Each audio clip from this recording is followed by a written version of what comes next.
Of the media. My name is Marie-Laure Akin-Olugbade, and I'm the Vice President for Regional Development, Regional Integration and Business Delivery at the African Development Bank.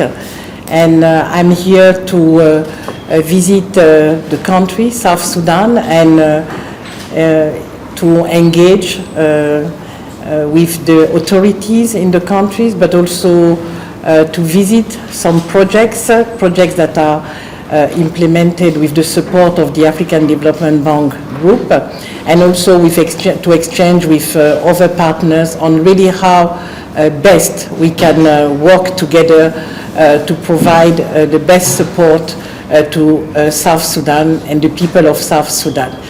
Of course, we are visiting South Sudan at a time of a lot of hopes, especially with the adoption of the revitalized peace agreement. This is a very good prospect for us, but also at a time when the country is facing a very important humanitarian crisis. And this is why I am really delighted that UNHCR Assistant High Commissioner Raouf Mazou and I were able to coordinate and to be together in the country in South Sudan, because it is really very important to see how we can all join forces and find complementarities to strengthen the support that we can provide to forcibly displaced people.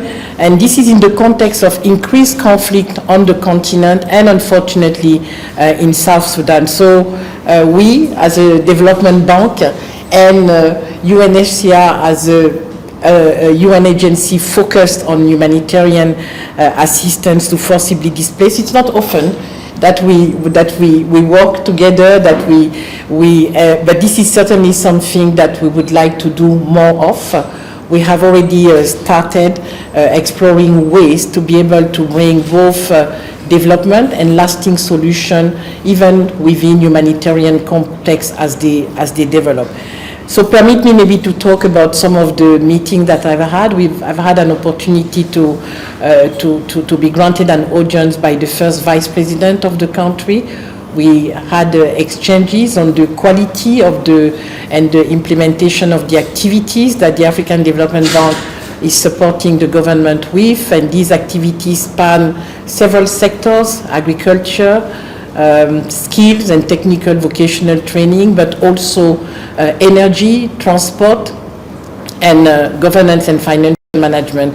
This is a portfolio of about $160 million, which is being implemented in a very satisfactory manner, but we also had opportunities to discuss the future cycle of support that the bank could provide to the South Sudan.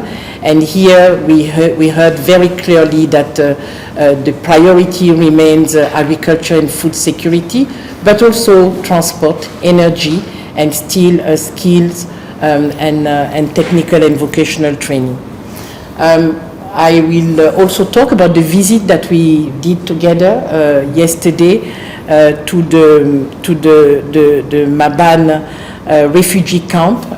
For us, for me at the African Development Bank, this was a first, and I'm extremely grateful to the UNHCR and to all the team who made this visit possible. But permit me to commend the government, the people of South Sudan, for really their willingness to and their open policy to welcome all refugees, returnees. And this is really highly commendable. Nobody wishes to find themselves overnight in this type of situation. It is traumatic, it is distressful, and we need all the goodwill and open arms possible to welcome people in situation of distress.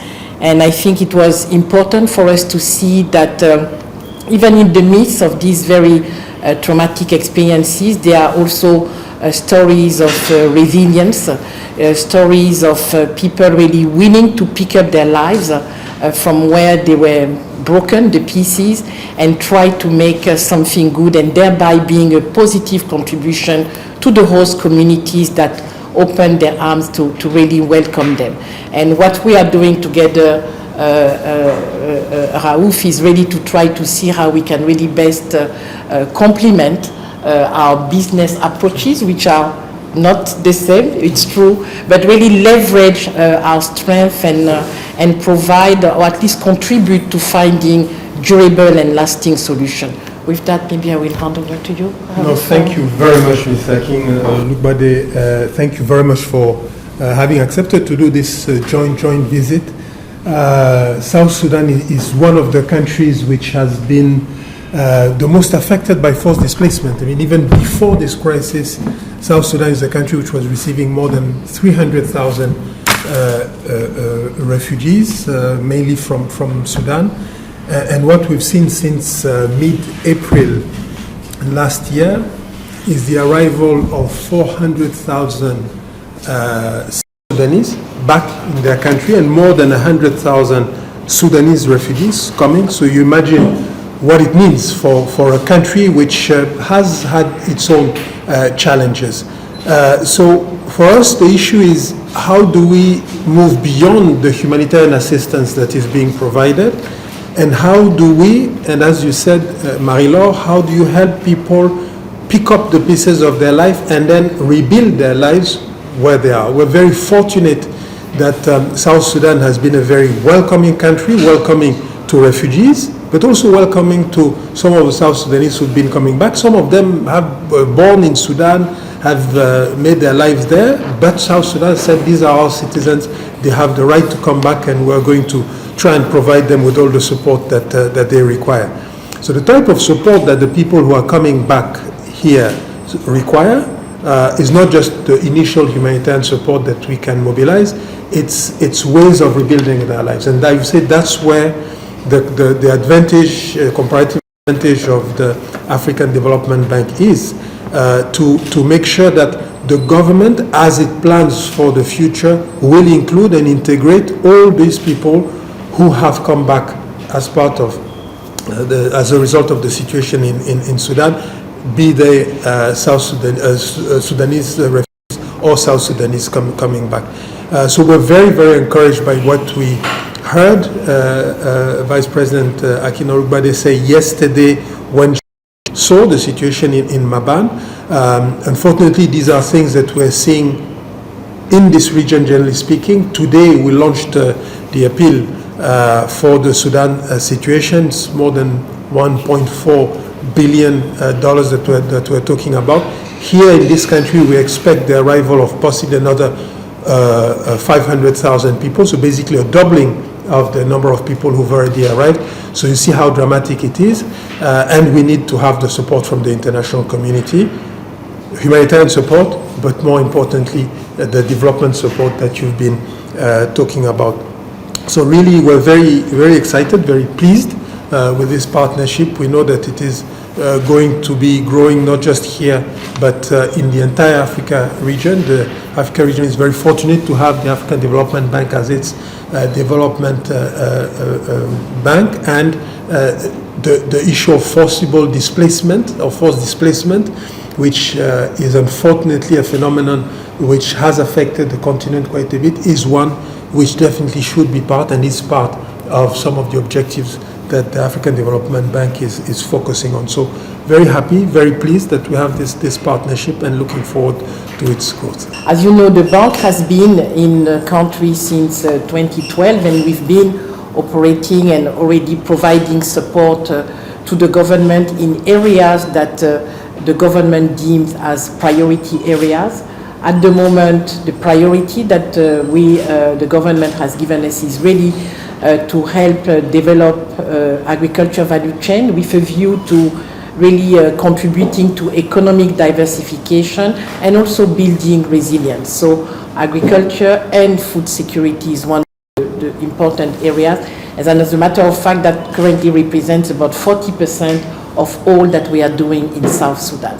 The second area of emphasis that we also discuss is the skills and human capacity, especially for youth of South Sudan. Again, We have a number of operations that are being implemented in this area. We had an opportunity to discuss with the authorities how some of these projects are being implemented, and more importantly, maybe additional support that may be required. So from a strategic point of view, the authorities have really asked us to continue to do what we're already doing well, but also to consider maybe increasing our support in terms of transport infrastructure, but also energy. And I was really very pleased to confirm to the first Vice President, but also to the various ministers that we met, that this year, thanks to the very strong support from our donors who have replenished the African Development Fund concessional window to at historical levels in 2022, the support that we will provide to South Sudan is going to increase by about 60% relative to what we have done so far. And here we will focus again on agriculture, but also on water and sanitation, but also again youth and women support. So this is what we discuss. Now going back to the visit to Mabane, it so happened that yes, it is a center that receives a large influx of refugees and returnees, but it is also one of the areas that we have selected to, I think, pilot the operation that we have discussed together, which is really a youth and women entrepreneurship operation in refugee and host communities. And here what we would like to do is to really help women and youth to really find a very useful, meaningful engagement, even as they spend some time in the refugee camp. So this will be implemented in Maban, but also in Jamjang counties, and this is one of the first ways that we can begin that collaboration and look at things that we can do concretely in refugee camp. Yes, the visit to the refugee camp was both insightful, but also extremely emotional for I think for me, for the members of my delegation, because I mean, the people that we met, many of them had a very normal life, like all of us have a normal life, and overnight, everything changed. And it really reminded us that it can really happen to any of us. It is not something that they necessarily had a way in, they did not wish it, but overnight. I met some young people who were students in universities. I met some young ladies who were architects, who were agriculture engineers, and who had a life, who had settled businesses. But overnight they became refugees. And we believe that there is extremely a lot of value in those skills among refugees, returnees, that can be extremely useful in terms of being put to contribute to the development of the camps, the region where they are settled. And we really hope it to be a win-win situation, both for the host communities, but also for the refugees. We met some young people who have no intention of returning, and this is why it is so critical that we really bring humanitarian assistance along with development for those who really want to make a life and who want to contribute to the society where they find themselves, no fault of theirs, but they really have, I was very encouraged by a brilliant resilient spirit that I met, that I saw in so many of the young women and men that were able to interact with. And those students arrived 15 days ago.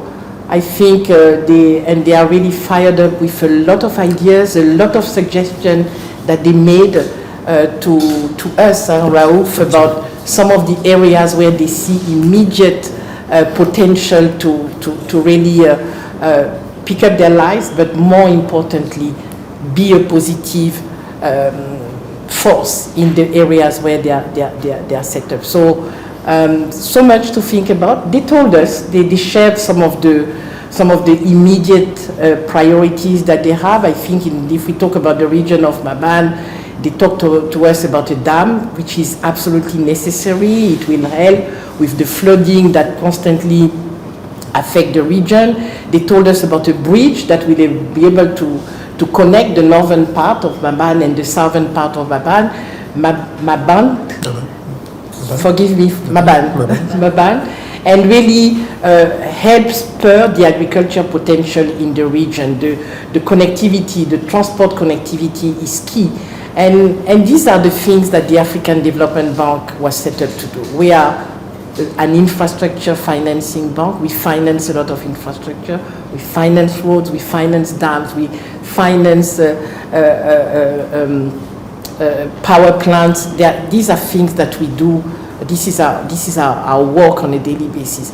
But we do not know how to work in some of these very difficult settings, and this is why we need the partnership with the UNHCR. No, maybe just one point to add, and you said it, it's the win-win for host community and either refugees or South Sudanese who are coming back. And at the end of the day, everyone can benefit from this, from the support that we are going to provide. The situation is difficult, but everyone can benefit, and we can actually help grow the economy of the region where they are, in the country generally speaking. The skills that those who are coming from Sudan are bringing can help and will help South Sudan if properly used. South Sudan is a country that has been welcoming to refugees who are coming back, as I said earlier, and therefore we working together, not just us, but the rest of the UN community and other actors can help make sure that despite the dramatic nature of the numbers of people who are coming back, to a certain extent, South Sudan benefit from. The international capital market bondholders who finance the non-concessional window of the bank, we have a responsibility to ensure that the resources are well utilized. And what we do, of course, is we work with the authorities, and we design these projects together, and we also ensure the number of rules are adequately implemented. There are rules in terms of procurement, how goods, services, works are going to be procured.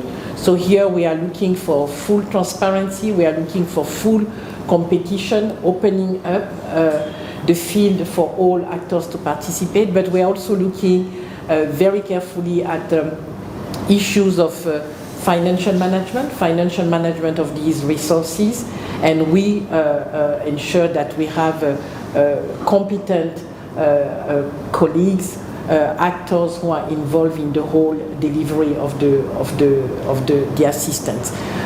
Audits are very important, so these are independent assessment of how the resources have been used. These are also issues that we attach a lot of attention.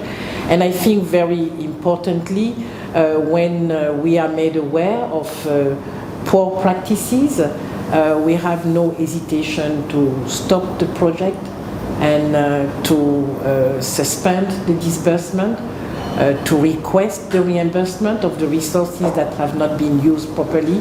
So we really have in place a very robust system to, first of all, prepare and make sure that the conditions are in place for a successful implementation of the project, and should concerns be raised, we also have a robust system to address these concerns.